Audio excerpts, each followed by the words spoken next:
Setelah cukup lama dinantikan kemunculannya, sosok Joy Boy akhirnya muncul ke permukaan.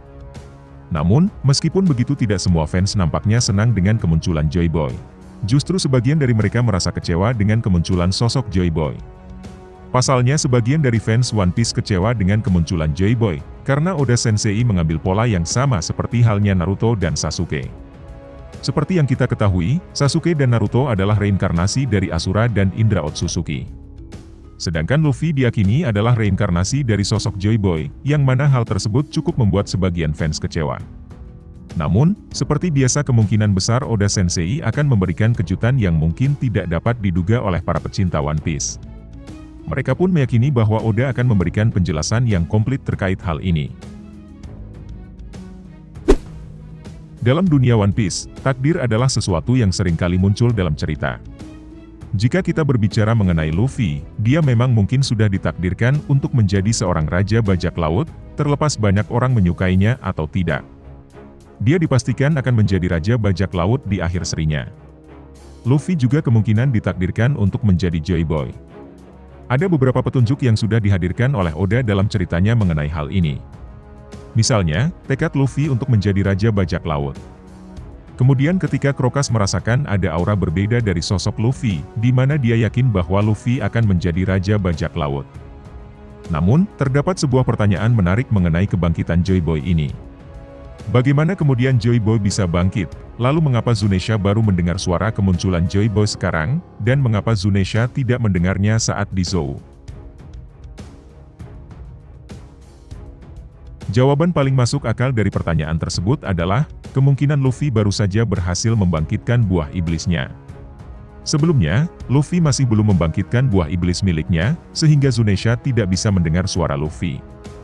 Luffy kemungkinan mewarisi tekad atau keinginan dari Joy Boy, yaitu tekad tentang kebebasan, yang menjadi ciri khas dari klan D. Masih belum diketahui bagaimana tekad tersebut diwariskan, namun kemungkinan hal tersebut diwariskan melalui buah iblis Gomu Gomu no Mi.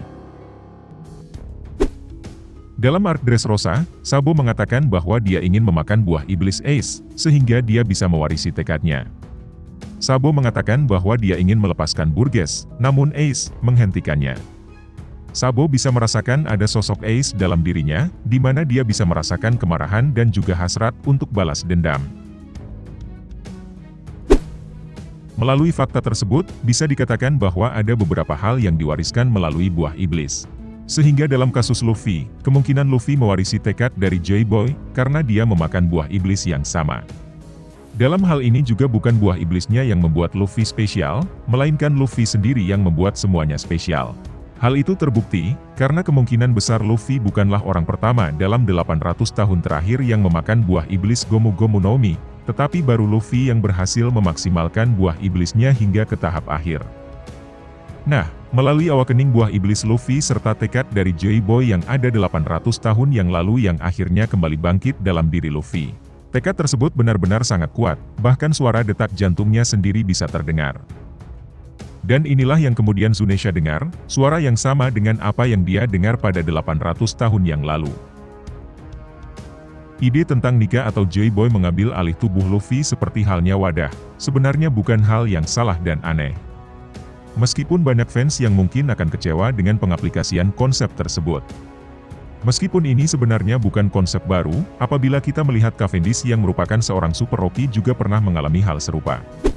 Cavendish juga pernah kerasukan oleh Hakuba, sosok iblis dengan kemampuan pedang yang hebat.